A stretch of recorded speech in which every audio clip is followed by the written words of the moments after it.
저희가 오늘 나눌 하나님의 말씀은 마태복음 11장 말씀입니다. 여러분 자리 찾으시면 자리에서 일어나셔서 함께 교독하도록 하겠습니다. 마태복음 11장 7절부터 11절입니다. 마태복음 11장 7절부터 11절의 말씀 우리 함께 나누도록 하겠습니다.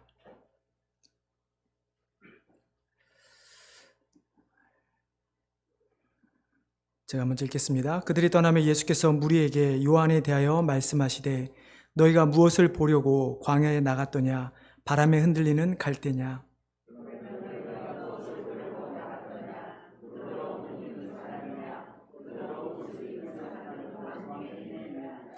그러면 너희가 어찌하여 나갔더냐? 선지자를 보기 위함이더냐? 옳다. 내가 너에게 이르노니 선지자보다 더 나은 자니라.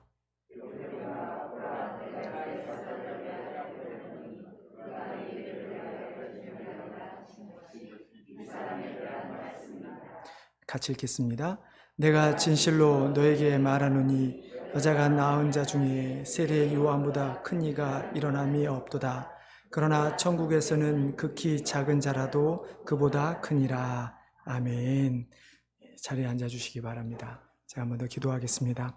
하나님, 이 시간 우리가 하나님의 말씀을 앞에 겸허히 나아가기를 원합니다. 하나님, 우리들의 지식 또 나의 생각들 모두 내려놓게 하여 주시고 하나님께서 성령님을 통하여 들려주시고자 하는 그 귀한 음성을 시간 들을 수 있도록 허락하여 주시옵소서.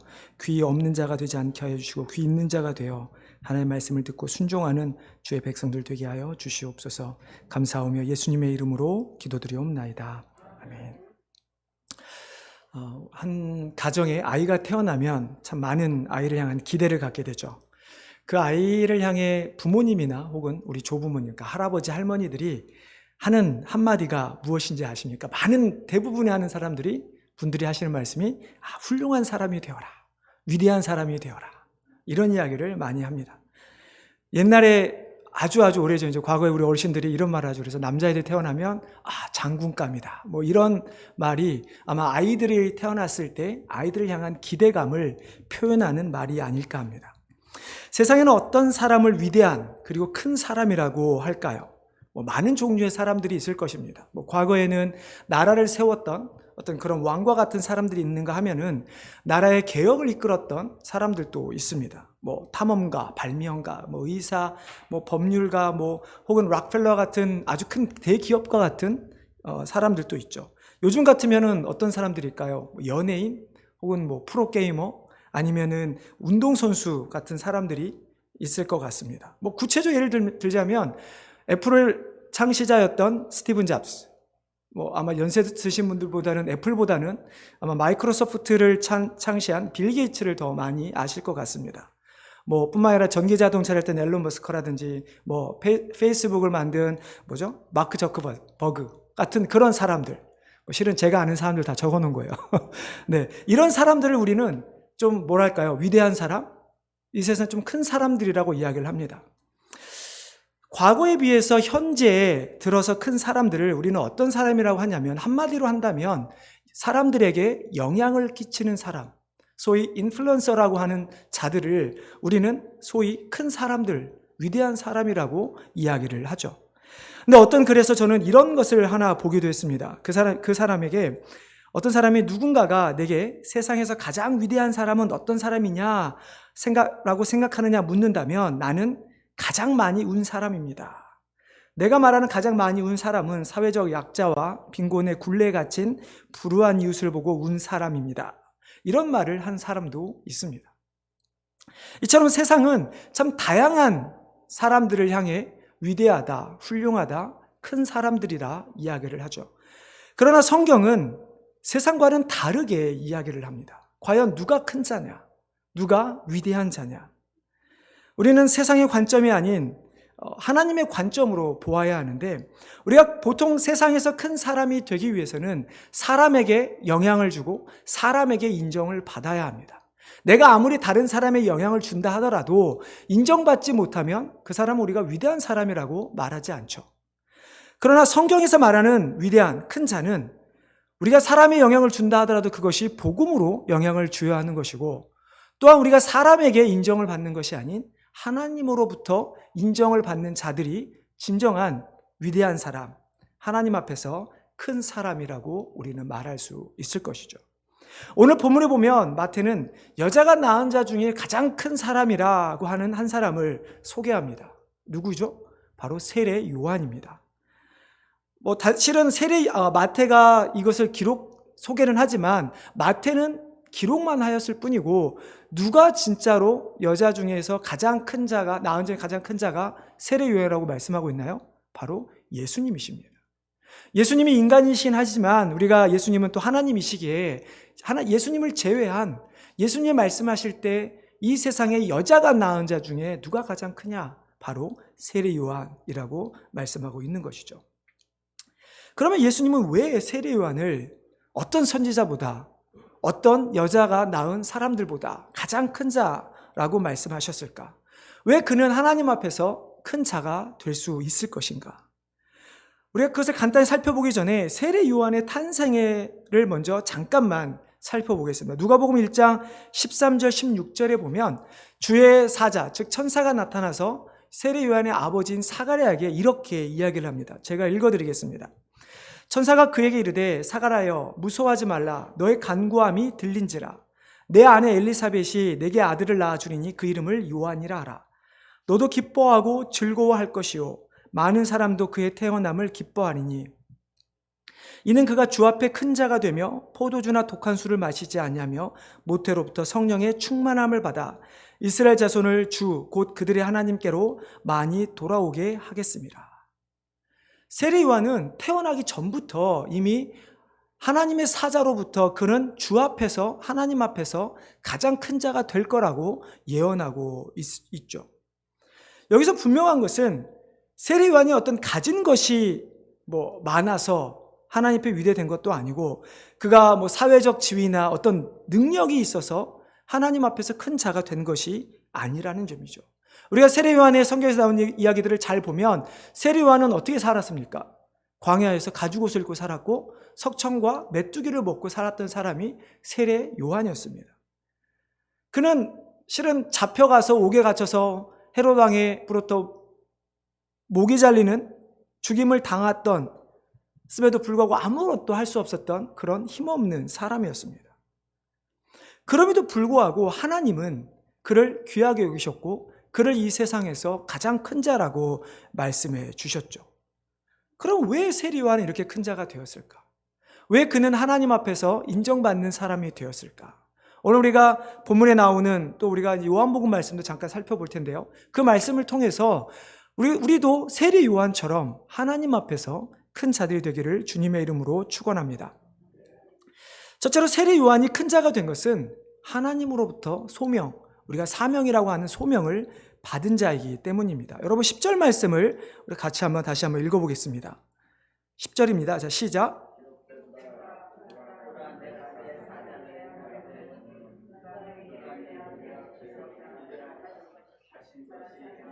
대한 말씀이니라. 네, 이 말씀은 이 10절의 이 말씀은 실은 이 선지자 이사야와 선지자 말라기의 말씀을 인용한 구절입니다. 하나님께서 예수 그리스도를 보내시기 전에 그 그리스도의 길을 준비할 수 있는 누군가를 보내시겠다고 선지자들을 통해 예언하셨고, 그 사람이 바로 세례 요한이죠. 앞에서 살펴본 것처럼 하나님께서는 세례 요한이 태어날 것에 대해서 이미 천사를 통해 알려주셨습니다. 그렇게 그리스도의 길을 예비하기 위해 이 땅에 태어난 세례 요한, 그는 이미 이 땅에 태어나기 전부터 그런 하나님의 사명을 부여받고 태어난 사람이었죠. 우리가 예언대로 보면 태어난 세례 요한은 실은 자신의 사명을 정확히 알고 있을 수밖에 없었습니다. 이미 아버지에게 선지자를 통해서 예언했고, 그 아버지는 그 아들을 어떻게 키웠겠습니까? 여러분이 하나님으로부터 자녀들에게 예언을 받았다면 그저 그냥 그거 무시하고 키우시겠습니까? 끊임없이 하나님께서 너를 이 땅에 보내신 이유에 대해서 알려주었을 것입니다. 세례 요한은 주께서 그리스도로 오시는, 그 하나님께서 그리스도로 오시는 길을 평탄케 하는 자, 그 길에 대한 사명을 갖고 태어난 사람이었습니다. 여러분, 그런데 세례 요한만이 하나님으로부터 사명을 받은 자입니까? 우리도 마찬가지입니다. 우리는 가끔 생각하기를 내가 예수 그리스도를 믿고 나서 우리는 하나님께 받은 사명을 생각을 합니다. 그러나 성경에서 정확하게 이야기하는 것은 이미 우리가 태초전, 하나님께 이 세상을 만드시기 전부터 우리를 택하셨기 때문에 이미 사명 또한 우리가 이 땅에서 태어나기 전에, 만들어지기 전부터 우리에게 주셨다라는 사실입니다. 그 사명을 위해 예수님께서 승천하시면서 어떻게 하셨죠? 우리에게 한 번 더 명령하신 것이고 또 성령을 보내주셔 내가 그를 통해서 너에게 능력을 주시겠다라고 말씀하고 있는 것이죠. 여러분, 이 사명이 과연 신약에만 주어진 것일까요? 이 사명은 이미 구약에서 우리에게 주어진 것입니다. 하나님께서 인간을 창조하신 다음에 인간에게 어떤 명령을 주십니까? 너는 이 땅에서 생육하고 번성하라, 충만하라, 이 땅을 다스리라. 여러분, 이 말씀이 실은 예수 그리스도께서 우리에게 이 땅에 세상 끝날까지 복음의 증인이 되라는 말씀과 같은 문맥의 말씀인 것입니다. 그런데 만약에 우리가 이렇게 하나님께서 주신 사명을 우리가 무시하고 살아간다면, 그저 그 사명을 잃어버리고 생각지 않고 내 명예와 세력 혹은 내 영광을 위해 살아간다면 우리는 세상에서 살아가는 불신자와 전혀 다를 바가 없는 사람이 될 것입니다. 물론 세상에서는 인정받을 수 있습니다. 누군가에게는 인정받을 수 있지만 그러나 그러한 자들은 하나님으로부터 인정받을 수 없음을 우리는 깨달아야 하는 것이죠. 여러분, 이 사명이라고 하는 것은 실은 우리가 믿음의 성숙을 원한다면, 우리가 정말 이 땅에서 성화의 삶을 살아가길 원한다면 반드시 필요한 것이 바로 이 소명, 사명입니다. 우리가 사명을 갖고 사명을 품고 사명을 위해 달려갈 때 비로소 우리의 믿음은 성숙할 수 있게 되는 것이기 때문이죠. 예수님께서 아까 말씀드렸죠. 승천하실 때 내가 너에게 성령을 주시겠다. 너에게 성령이 임하면 너희가 땅끝까지 이르러 증인이 되라는 그 말씀 가운데, 즉 우리가 증인이 되어야 성령님께서 우리 안에 역사하신다는 말씀이 담겨 있는 것이죠. 그렇기 때문에 우리는 어떠한 상황 가운데서도 하나님 앞에서 거룩하고 복된 삶을 살아가는 사명의 길을 감당하는 자들이 되어야 하는 것입니다. 자, 그러면 한 가지 질문을 해봐야 합니다. 과연 내가 지금 달려가는 그 길이 사명인가 아니면 나의 야망인가? 여러분, 어떻게 구분하시겠습니까? 과연 여기 계신 분들 아마 우리 모두 다 정말 하나님의 사명으로 산다고 말씀하실 것입니다. 그렇죠? 내가 나의 길, 가는 길, 정말 하나님께서 주신 그 길 뜻대로 내가 살아가리라. 아마 대부분 다짐하며 살아가실 것입니다. 근데 어떻게 알 수 있을까요? 내가 가는 길이, 달려가는 길이 그게 사명인지 내 야망인지. 여러분, 야망은 개인을 위하여 공동체를 희생시킵니다. 야망을 추구하는 사람들은 나만 살면 되고 다른 사람은 죽든 말든 상관이 없이 그저 나를 위해 달려가는 사람이 야망을 가진 사람입니다. 그 사람은 수단과 방법을 동원하지 않습니다. 물론 제가 너무 극단적으로 말씀을 드릴지도 모르겠습니다. 물론 세상 가운데 하나님을 알지 못하는 사람들 중에서도 정말 정직하고 착하게 살아가는 사람들도 있죠. 그러나 우리가 성경에 근거했을 때 우리의 기본적인 성향은 죄성을 가지고 태어난 자들이기 때문에 우리가 하나님의 사명이 아닌 내 야망대로 달려갈 때 나는 나도 모르게 누군가를 희생시키며 그것을 밟고 올라갈 수밖에 없게 된다는 것이죠. 그렇게 되면 어떻게 되죠? 끝없는 경쟁, 누군가는 질투하고 누군가는 시기하면서 가야 되는 그 길 끝에는 무엇이 있을까요?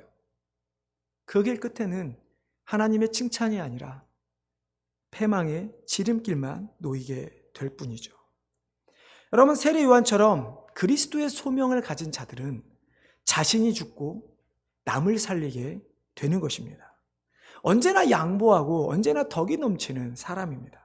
그 사람은 공동체를 살리고 심지어 그 사람은 교회 공동체뿐만이 아니라 이 지역을 살리고 이 세상의 나라를 살릴 수 있는 사람들입니다.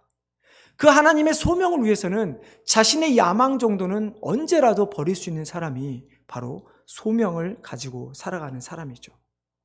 마치 소리를 한번 이렇게 꽝 하면 소리는 사라지듯이 그렇게 하나님의 사명을 위해 최선을 다해 일하고 사라져버리는, 자신은 사라져버리고 그 자리에 예수 그리스도만이 남는 사람. 두 번째로 야망과 소명을 가진 사람을 구별할 수 있는 방법은 그들의 삶의 열매입니다. 우리가 삶을 살아가면서 그 사람에 대해서 우리가 어떻게 평가를 내립니까? 우리는 이 세상에 너무나 많은 사람들이 살기에 다 알 수가 없습니다. 그러나 이 사람이 정말 우리가 위대한 사람이냐, 정말 이 세상에 어떤 사람이냐 평가를 하는 것은 그 사람이 남겨놓은 업적을 가지고 우리는 알 수 있죠. 마찬가지로 우리가 하나님의 소명을 받은 사람으로서 어떻게 알 수 있는가? 그것은 우리가 맺는 열매로 알 수 있습니다. 아까 말씀드렸지만 내가 맞는 열매가 나를 위한 열매라면 그것은 야망의 길일 뿐이겠지만, 그러나 내가 맺는 그 열매로 인해서 하나님의 다른 사람에게 사랑을 나누고 복이 되고 하나님의 교회가 세워지고, 그리고 정말로 그 열매 때문에 복음을 알지 못하는 누군가가 복음을 듣게 된다면 그것이 바로 소명을 받는 사람의 열매일 것입니다. 우리는 끊임없이 그리스도의 성품을 따라 살아가는 자들이 되어야 합니다. 그리고 그리스도의 성품을 따라가 우리가 맺어야 열매는 우리가 갈라디아에 나오는 성령의 9가지 열매처럼 그 외에 많은 열매들이 있죠. 우리는 그 열매를 끊임없이 맺도록 노력해야만 하는 것이죠. 결론적으로 말하면 야망은 그 사람이 죽으면 그 사람만 남죠. 다른 것은 남지 않습니다. 그러나 소명을 따라 살아가는 사람들은 우리가 죽을 때 그 사람이 아닌 그가 남긴 열매, 특별히 그리스도의 향기가 남게 된다라는 것을 기억하시면서 정말 우리 삶 가운데 하나님으로부터 받은 소명을 가진 그런 삶을 살아가는 사람들이 되기를 바랍니다. 둘째로 세례 요한은 하나님께로부터 특별한 훈련을 받은 사람이었습니다. 오늘 본문 7, 8절에 보면 세례 요한의 제자들이 떠난 후에 예수님께서 주위에 있던 군중들에게 무리에게 물으셨습니다. 너희가 무엇을 보려고 광야에 나갔느냐? 조금은 좀 이상한 질문이죠. 근데 우리가 살펴보진 않았지만 11장 1절부터 세례 요한의 제자들과 이야기하는 것 가운데 결국 예수님께서 이 질문을 하게 된 이유는 뭐냐면 결국 너희가 생각하는 세례 요한은 누구냐라고 하는 것을 알려주기 위함입니다. 너희는 무엇을 보러 광야에 나가냐? 광야에 무엇이 있느냐? 바람에 나는 갈대를 보러 나갔느냐? 아니면 부드러운 옷을 입은 사람, 즉 고관대작 같은 그런 높은 사람을 보려고 광야에 나갔느냐? 광야에는 그런 사람이 없다. 광야에는 오직 주의 길을 예비한 세례 요한이 보고 나갔다라고 이야기를 하고 있는 것이죠. 세례 요한은 수천 년 동안 예수 그리스도를 기다렸던, 메시아를 기다렸던 그런 자를 준비한 사람이었습니다.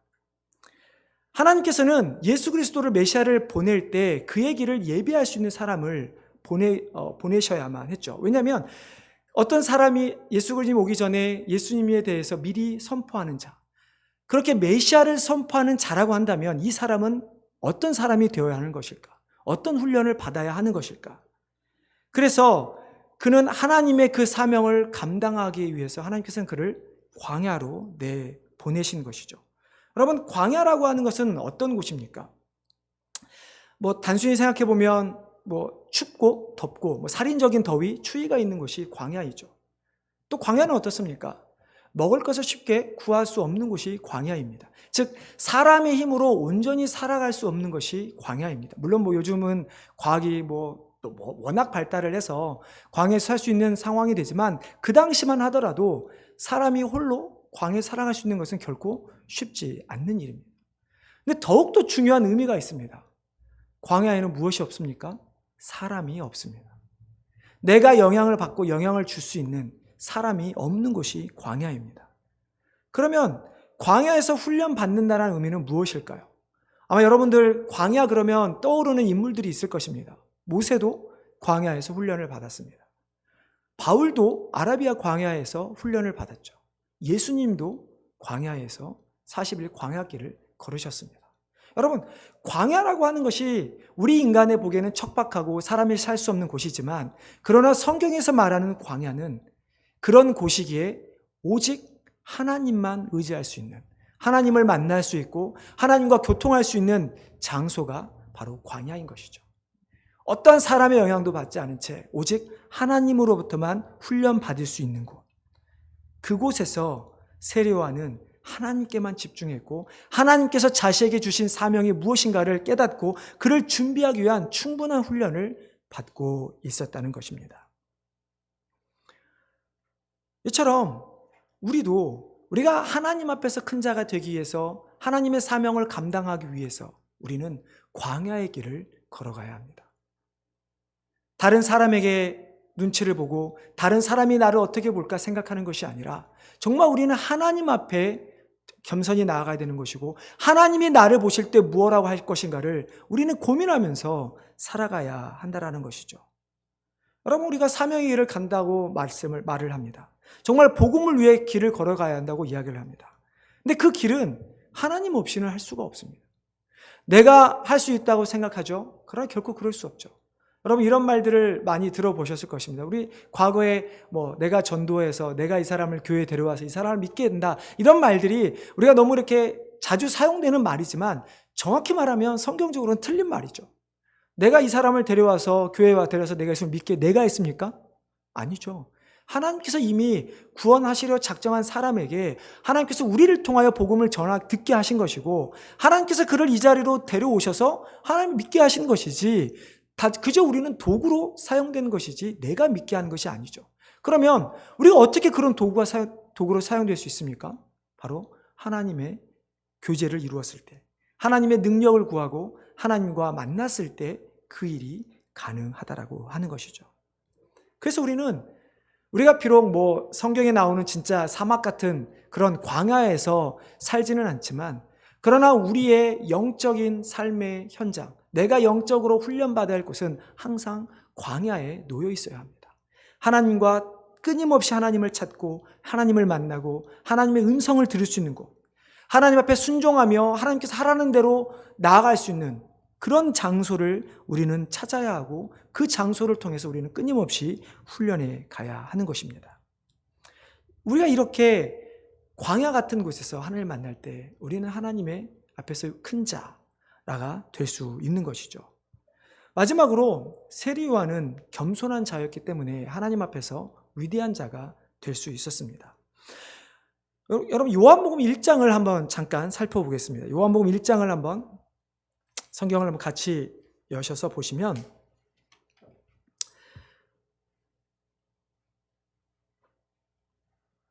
나중에 요한복음 3장 말씀을 같이 한번 읽을 텐데요. 요한복음 1장에 보면 19절부터 23절에 보면 그 세례 요한과 그 다음에 예루살렘에서 파송된 제사장들, 레위인들 간에 대화하는 장면이 나옵니다. 자, 예루살렘에서 세례 요한에 대해 궁금한 거죠. 대체 이 사람은 뭐길래 세례를 베풀고 많은 사람은 그를 따르는가? 그래서 사람을 보내서 대체 너 누구냐라고 이제 묻고 있는 것입니다. 너는 누구냐? 네가 그리스도냐? 아니, 나 그리스도 아니야. 네가 엘리야냐? 아니, 나는 엘리야도 아니야. 그러면 너는 누구냐? 우리가 가서 설명할 수 있게 너에 대해서 이야기를 해봐라 했더니 세례 요한이 이렇게 이야기하죠. 나는 선지자 이사야의 말과 같이 주의 길을 곧게 하라고 광야에서 외치는 자의 소리로다. 무슨 말씀입니까? 너희가 예수 그리스도로 오면 예수 그리스도를 믿을 수 있도록 내가 미리 와서 선포하고 있다라고 이야기를 하죠. 오늘 본문의 10절의 내용이 바로 그 내용입니다. 세례 요한은 자신이 빛이 아니라 자신은 빛을 가리는 손가락일 뿐이라고 말씀하고 있죠. 내가 메시아가 아니라 나는 메시아가 걸어갈 길을 미리 닦는 종이라고 강조하고 있는 것입니다.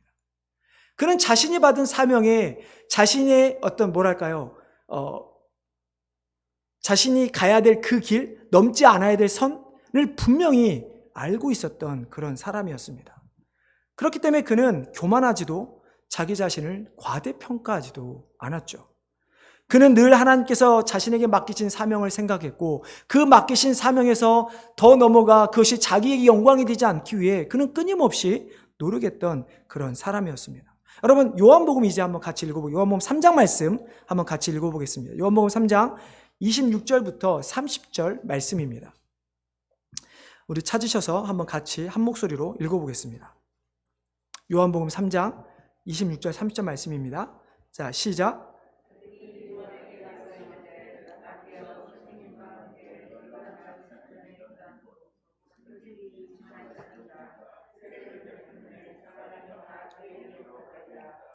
요한이 대답하여 이르되 만일 하늘에서 주신 바 아니면 사람이 아무것도 받을 수 없느니라.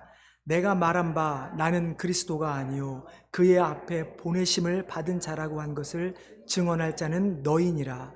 신부를 취하는 자는 신랑이나 서서 신랑의 음성을 듣는 친구가 크게 기뻐하나니 나는 이러한 기쁨으로 충만하였노라.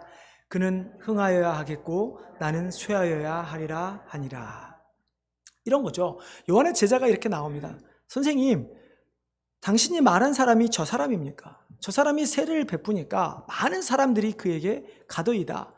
지금 이 하는 말의 의미는 뭐냐면, 아니, 선생님 좀 어떻게 해보십시오. 지금 우리를 믿고 따랐던 사람들이 지금 다 저쪽으로 몰려가는데 하나님, 아니, 선생님 저 사람들 우리 데려와야 되지 않습니까? 라고 하는 말인 것이죠. 그때 세례 요한이 어떻게 이야기합니까? 자, 저 사람이 베푸는 능력, 만약에 하나님께 주시지 않으면 할 수 없는 것이다. 자, 하나님께서 나뿐만 아니라 저 사람에게도 능력을 준 것이다. 그리고 더 이야기를 하죠. 결국 나는 쇠하여야 하고 그는 흥하여야 하리라. 세례 요한은 자신이 그리스도 앞에 보내심을 받은 것을 분명히 알고 있었고 그리스도보다 더 앞설 수도 없고 오히려 그리스도보다 점점 퇴보해서 사라질 존재라는 것을 그는 분명히 알고 있었습니다. 그렇기 때문에 그는 제자들에게 뭐라고 말하냐면 야, 너희들 그렇게 말하지 마. 나는 그저 그리스도의 길을 준비하는 자일 뿐이고 내가 그렇게 그리스도가 아니고 선지자도 아니고 그리스도의 길을 준비하는 자라는 사실을 너희가 이제 세상 사람들에게 알려줘야 해라고 이야기를 하고 있는 것이죠. 여러분, 제가 실은 앞에서 세례 요한이 어떤 능력이 없다라고 말씀을 드렸지만 실은 우리가 요즘 말하는 어떤 영향력 있는 사람이라는 기준으로 봤을 때 세례 요한은 엄청난 영향을 가진 사람이었습니다. 그가 그가 헤롯 왕의 어떤 권력을 견줄 만큼 능력을 가지고 있었죠. 그가 동생의 아내를 빼앗았을 때 세례 요한이 그를 지적한 것이죠. 너 잘못했다. 그러지 마라. 그러니까 헤롯이 그 세례 요한의 말 때문에 밀란이 일어나고 자기의 입지가 줄어들까봐 세례 요한을 죽인 것입니다. 그는 정말 요즘 말하면 인기 스타처럼 수많은 사람들에게 영향을 끼치는 그런 사람이었습니다. 그러나 그는 결코 자기의 영광을 나타내지도 않고 자기가 높아지려고 하지도 않고 그는 스스로 자기는 사라져야 될 존재라는 것을 분명히 알고 있었다는 것이죠. 그리고 그의 그 깊은 마음 속에서 우러나는 그 겸손한 자세, 그 겸손의 모습에 그 말이 바로 오늘 아까 요한복음 3장에서 읽었던 주님은 그리스도는 흥하여야겠고 나는 쇠하여야 하리라. 그는 점점 더 높아져야겠고 나는 이 땅에서 사라져야 하리라. 여러분, 이 말의 고백이 나는 그 그리스도의 영광을 조금이라도 내가 뺏지 않겠다. 그 영광을 나의 의로, 나의 영광으로 삼지 않겠다라고 하는 겸손의 모습의 마음이요, 자세인 것입니다. 여러분, 이것이 하나님 앞에서 세례 요한이 위대한 사람으로 여겨지는 이유입니다. 이것이 예수님께서 그를 이 땅에서 여자가 낳은 자 중에 가장 큰 자라고 이야기를 한 이유인 것이죠. 여러분, 세례 요한처럼 겸손하시기를 바랍니다. 내 신분이 어떠하든 내가 광야에 살든 궁궐에 살든 요즘 말로 하면 내가 3층 집에 살든 단칸방에 살든 내가 나이가 많든 나이가 적든 가진 것이 있든 없든 우리의 마음 깊은 곳에서는 계속해서 주님은 흥하여야겠고 나는 쇠하여야 하리라. 이러한 다짐이 우리 마음 가운데 계속 있어야 하는 것이죠.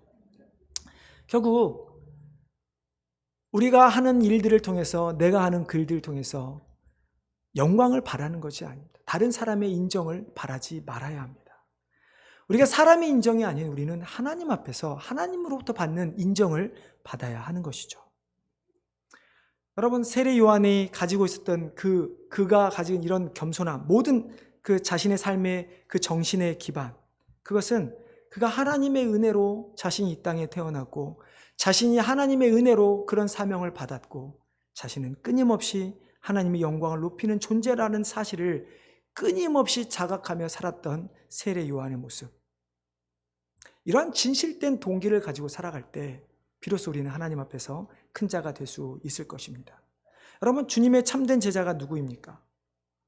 주님의 참된 제자라고 하는 것은 세례 요한처럼 주님의 은혜가 너무 커서, 하나님의 은혜가 너무 크고 하나님께 나에게 주신 사명이 무엇인가를 잘 깨닫고 그 순수한 동기를 가지고 하나님의 길을 예비하는 자, 복음을 전하는 자들이 주님의 제자가 될 것입니다. 반대로 우리가 끊임없이 아무리 작은 걸 할지라도 나의 영광을 추구한다면, 나를 위해 모든 것을 쌓는다면 그것은 하나님의 제자가 아니라, 주님의 제자가 아니라 사단의 그늘 아래 놓여 있는 자로 남게 될 것입니다. 여러분, 마태복음 18장 4절에서 예수님이 이렇게 말씀하시죠. 그러므로 누구든지 이 어린아이와 같이 자기를 낮추는 자가 사람이 천국에서 큰 자니라. 여러분, 겸손을 끊임없이 훈련하시기를 바랍니다. 남과 비교하는 것이 아니라, 남을 의지하는 것도 아니고 그저 하나님의 인정을 바라면서 끊임없이 낮은 자의 자리로 내려가시기를 바랍니다. 하나님이신 예수 그리스도께서 인간의 종의 형체를 가지고 이 땅에 오셨던 것처럼, 그래서 죽기까지 우리를 섬기셨던 것처럼 우리들도 예수님을 위해 끊임없이 우리 생명을 드리기까지 낮아지는 자세로 그 곳으로 내려가기를 바랍니다. 사랑하는 성도 여러분, 예수 그리스도의 교회의 공동체, 하나님의 나라는 보이지 않는 자들의 숨은 헌신과 노력으로 끊임없이 세워져 갑니다. 보이지 않는 사람의 헌신과 수고라고 하는 것은 결국 하나님의 능력으로 계속해서 교회가 세워져 가야 한다는 것이죠. 여러분, 저희 교회도 이제 40년이 되었죠. 또 앞으로 하나님께서 또 다른 40년 혹은 그 이상을 준비하시면서 갈 것입니다. 그때 이 교회가 점점 더 하나님의 뜻을 나타내는 교회가 되면 어떻게 될까요? 이곳에 있는 우리가 밑거름이 되어 점점 더 사라져가야 하는 것입니다. 내가 남는 것이 아니라 나는 사라지고 할 때 그 자리에 그리스도의 사랑이, 누군가 그리스도들은 또 다른 믿지 않는 사람이 와서 앉아 있을 때 이 교회가 진정으로 하나님의 뜻에 따라 온전하게 부응하게 될 것입니다. 여러분, 우리의 교회의 사명도 세례 요한처럼 단 한 가지입니다. 우리가 그리스도가 되는 것이 아니라 우리 세례 요한처럼 그저 그리스도를 가리키는 손가락, 빛을 가리키는 손가락이 되어야만 하는 것이죠. 우리 교회가, 우리 성도님들 행하는 선행, 우리가 하는 교제들, 우리가 하는 선교, 이 모든 것들이, 그런 것들은 다 방법들인 걸 뿐인 것이고, 우리는 오직 그리스도를 알리는 사람들, 성도들, 교회가 되어야 할 것입니다. 오늘 본문의 말씀한 것처럼 하나님께서는 그럼에도 불구하고 그렇게 했을 때 천국에서는 가장 작은 자라 말씀합니다. 여러분, 천국에서 가장 작은 자, 우리가 이 땅에서 하나님의 은혜대로 하나님의 사명을 걸어간다 했을 때 하나님 앞에서는 작은 자, 천국의 작은 자, 어떤 의미일까요? 이 하나님 앞에 세상 사람들의 눈에 보인 큰 사람이 아닌, 우리는 하나님 앞에서 천국에서는 세례 요한보다도 우리가 그해할 때 더 큰 사람들이 될 수 있다라는 말씀입니다. 솔직히 이 말씀 때문에 세례 요한이 천국에서 가장 작은 자라는 의미보다 우리가 하나님의 사명을 끊임없이 달려갈 때 우리는 세례 요한보다 더 높임을 받을 수 있게 된다라는 말씀입니다. 세상의 것을 추구하지 않고 하나님의 사명을 부여받고 그것을 위해 훈련받으면서 그를 위해 끊임없이 겸손의 자리로 나아가는 우리가 될 때 우리는 세례 요한보다 사람이 인정하지 않는 하나님께서 인정하는 가장 큰 자가 될 것임을 기억하시면서 정말 하나님 앞에 끊임없이 이런 세례 요한처럼 살아가는, 사명을 감당하는 주님의 백성들 되시기를 주님의 이름으로 축원합니다. 기도하겠습니다.